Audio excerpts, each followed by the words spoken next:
welcome to the Intelligent Edge. And I am Abby Hanson, the Chief Digital Business Officer here at Razor Technology Group. And I am so excited to probably have the tallest man I have ever met in my entire life on the call today, Elliott Eliason. Thank you so much for joining us. Yeah, I appreciate it. Yeah, as I said, I'm Elliott Eliason. I am a Microsoft Principal Consultant here at Pax8. I do consider myself the tallest Microsoft expert in the world at 7 feet tall. So appreciate the introduction. Really excited to be here. Thank you so much. I know, like the first time I met you, Elliott, we had been talking on the phone forever, and it's crazy what Microsoft Teams does, right? We're like across from each other. And then when we met in person a couple months ago, I was like, okay, I am officially short, but you come in with impact in everything you do. So I appreciate that very much. Yeah, absolutely. So today on our podcast, we're going to go ahead and talk about what's new with Microsoft. And there's a lot going on right now, but I need to know, you've been doing this Microsoft thing for a while, and, I'm pretty passionate for it as well. I drink the Kool-Aid every day. And I just want to know, what's your favorite Microsoft product? Yeah, it's a one that is newer. It's actually Copilot Chat. It's something that people have with so much of their licensing already, but for me, it's done something from work all the way to personal. It helped me plan my honeymoon. It helped me do a lot of things when I was able to get married, and now it's helped me every day when it comes to preparing for work. I especially love now that I have access to an Anthropic model and able to use that inside of it. So it's just been great for me. So a new one, but a favorite on my side. No, I love that. Yeah, I hadn't even thought about that one. Like all the AI solutions are awesome, but I always go back to Teams, right? And Teams is kind of my gateway into AI and deeper conversations and running my business on a daily basis. And so I love that Copilot chat, and it's a lot of fun to learn about. So, Absolutely. all right, well let's get right into it. So here's a question. We didn't really talk about it, and so I'm kind of that woman that's just going to go off the cuff with you, and you're like, oh boy, here she goes. Here But we go. Let's do it. let's dive right in. So, if you had to summarize what's new with Microsoft in one sentence for people who are listening, what would that be? I would say increase investments in AI, right? And to add on to that would be AI simplification, right? Just how can we make it easier for users out there to work day to day with AI? Yeah, that's a great answer. So, okay, we're gonna dive in a little bit better or a little bit deeper. So, three updates that are happening with Microsoft right now that are really impacting our customers. Let's talk a little bit about that. Yeah, I think one is that there's just all these different things, different directions kind of hitting customers at once. And what I mean by that is EA volume discounts are changing. There's price changes that are happening. And then there's E7 that's coming out that I think are really big ones as well.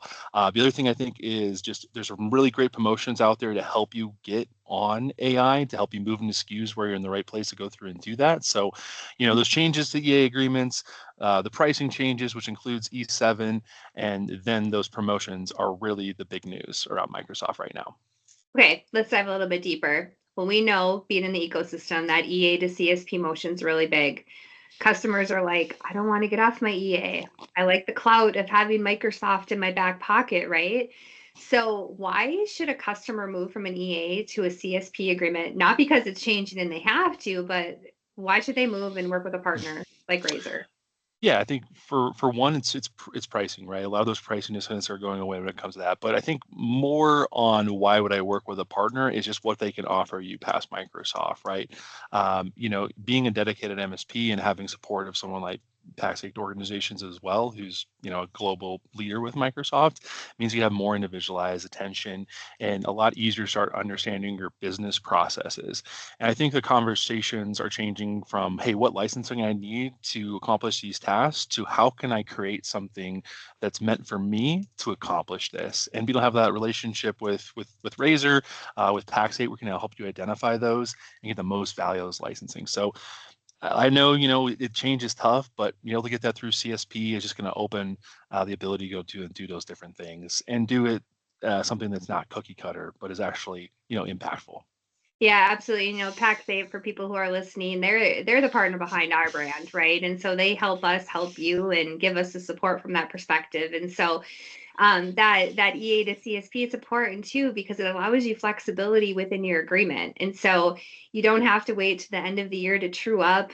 You can, go month to month annual, paid monthly, or you can even go annual. And so that gives you flexibility in your agreement as well, especially if you have seasonal workers. And so that's nice as well. And even with attrition from that perspective.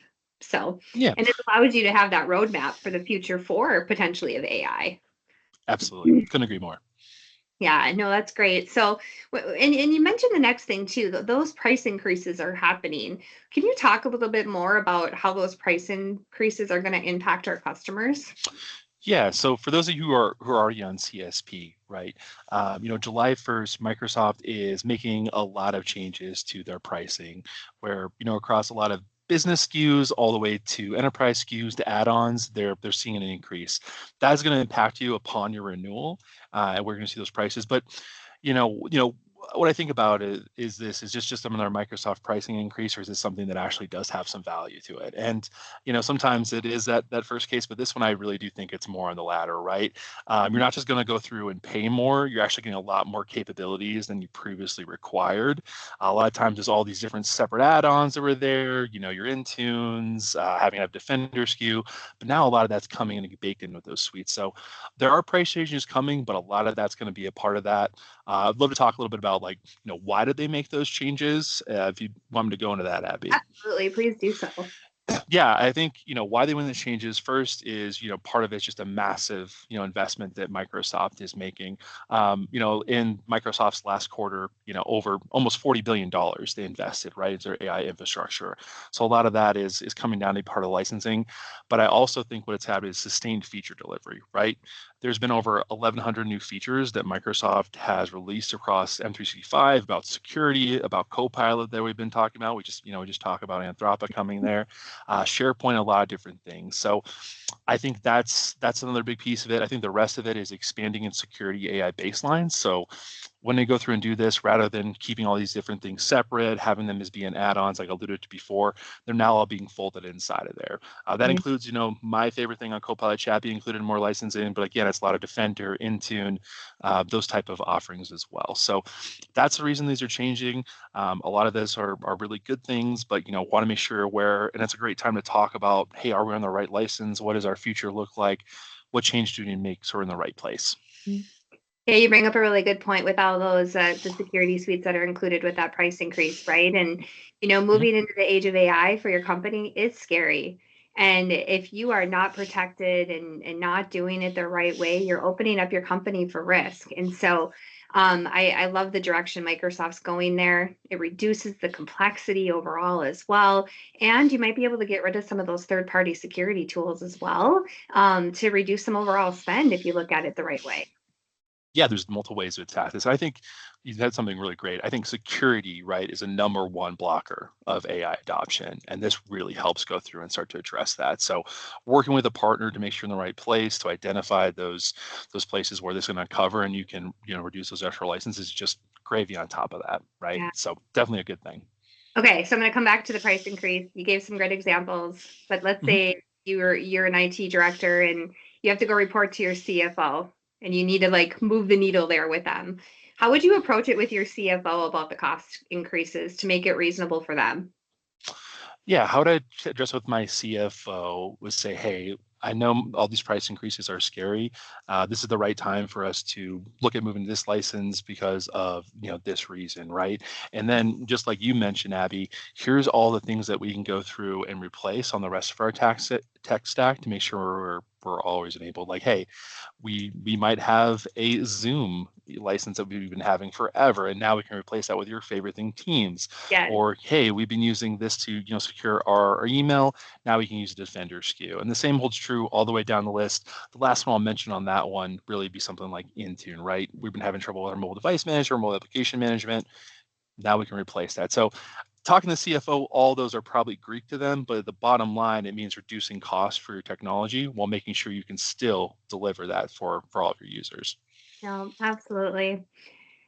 So the next topic I get really excited about. Razor, you know this. We're huge into it. We're into it, huge into agentic AI. Absolutely. And I think we have over 1,000 agents that are ready to go to market for our customers, which is super exciting. Work on business processes. Um, Microsoft just announced E7. Let's I, talk a little bit about that. So what's so cool about E7 and how is it going to help our customers? Yeah, well, there's always a bigger fish, right? Microsoft always is making something bigger and better, and for that, it's really how can I bundle everything into to one, right? So E7 is bringing you E5 plus Copilot, but really, I think the big new component is Agent 365. If those who aren't familiar what Agent 365, think of it as like a governance control plane for not just like your AI runtime, but all those different agents that you've built. So something you're able to go through, see who's using the agents, make sure they're being used appropriately, all within control underneath your identity when it comes to Entra. So you can make sure that's controlled the conditional access, it's there with compliance. That way when you have all these agents doing those business processes, they're doing the right thing and it's all centralized in that visibility. So I'm really excited about that. I think Microsoft had like something like 100,000 plus agents they were managing inside of Agent 365. So that's the largest scale. But if we shrink that down just to the agents that are having your business process, it can be super helpful. So I'm really excited for it. Can't wait to get my hands on it. So I think we're in the same boat on that one.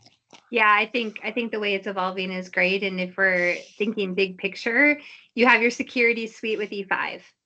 You have Power BI, which every customer is a data customer, right? So it's already included. So you get those awesome dashboards, which by the way, Razor can build for you. We love data, totally geek out on data. You have telephony. You're on-prem.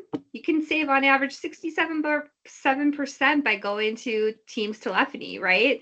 And so that's cool too. Then you add on Copilot, which is what, $30 per user. Right. Your costs are already like 57 plus 30 plus the price increases, and then you have the agentic AI part. So it just makes sense at the end of the day to put it all into one bundle. Yeah, I would say exactly. Organizations who are moving from that pilot from their AI to the next stage, just like you said, are concerned about security and want to make sure all their systems are in place, have that central governance, and really want to simplify everything. It's time to look at E7. So 100% correct. No, absolutely. So, any other changes coming in the Microsoft ecosystem that we should be paying attention to? I mean, there's always more changes coming from. I think what I always want to look at is AI going away from being just that add-on to built in. Like I talked about with like Copilot for M365 being there, but also Copilot Chat, a lot of it's becoming more and more embedded in those applications they're using every day. So for those users who are behind, it's time for them to start working with those to better understand how to utilize those. And then that's when you take the next iteration and start, working on those business processes that, Razor does so well and can really bring the rest of that delivery to you. But I would say that change is another big thing to know. There's always so much going on with Microsoft, though. I'm sure we could talk for days about it. But for There me, is. in our conversation, I think that's a great one to go through. Thanks so much, Elliott. So we have our EA to CSP. We got to check that off the bucket, right? And that's like 2,400 users. So if you're in that range, let's look at it. We can even make it cost effective for up to 5 to 10,000 users. So you're not too big in order to have that conversation, right? And let's see how we can drive that business impact with you. We Yeah, have the Microsoft. that's Go ahead. I was gonna say that's 100% rad. I mean, I had a customer come to us at Paxade who had 11,000 users who made more sense for them to come to CSP than be on their existing AI. So we'll talk to Razor. There's different ways that they can help you go through and do this, and obviously you're back on that as well. So Yeah, just want to address that. absolutely. Cost optimization is huge because I want you to save money so we can invest in growing your company, right? So ROI at the end of the day is number one and important to me. Plus security. We can't forget about that. But Yeah, go hand in hand. yeah, Absolutely. no, absolutely. So then we have our price increases. We have the licensing changes that are happening with the price increases and the why, right? And then we have ME7. What should customers be doing in the next 30 to 60 days to prepare like all this information, right? But how do we get ready? Yeah, I mean, the first step is understand what that renewal is, right? Obviously, if you're working with Razor, they can help you identify that. If you're someone who's a prospect, come and Razor can help advise you on when those renewals are to know when this impact's going to happen. From there, I think it's identifying, hey, what does our usage look like, right? What are we currently using across our whole tech stack? Where do we have some digital debt that we need to address? And then that's where we can start looking at where does it make sense to move things to, right? We don't want to put you in license that doesn't make sense to you. Razor Razor certainly doesn't either. So that's really where I would start going through. And I think, for those, depending on where you are in your AI maturity in those days, let's start understanding what your AI foundations are. Like, what are our use policies? Where do you want to use AI? Where does it make sense to go through and do it? And have an honest conversation, like, what is our security posture, right? Can we do this currently? Because I think that will also really, inform where do we move when it comes through there. So some Yeah. small things all the way up to some very large conversations on preparing for this change. No, absolutely. Well, Elliott, it's been an honor to have you. Thank you so much for being on the call today. Just a couple of things. Razor's here to help you get it right at the end of the day. We want to reduce spend, mitigate risk, and help with complexity with you, meet you where you're at with your technology goals, and help you see the ROI, can't talk today, through the technology stack that you have and be innovative every single day. So I'm Abby Hanson, the Chief Digital Business Officer here at Razor Technology. Thank you for coming to the Intelligent Edge. And until next time, have a great day. Have a great day. Thank you.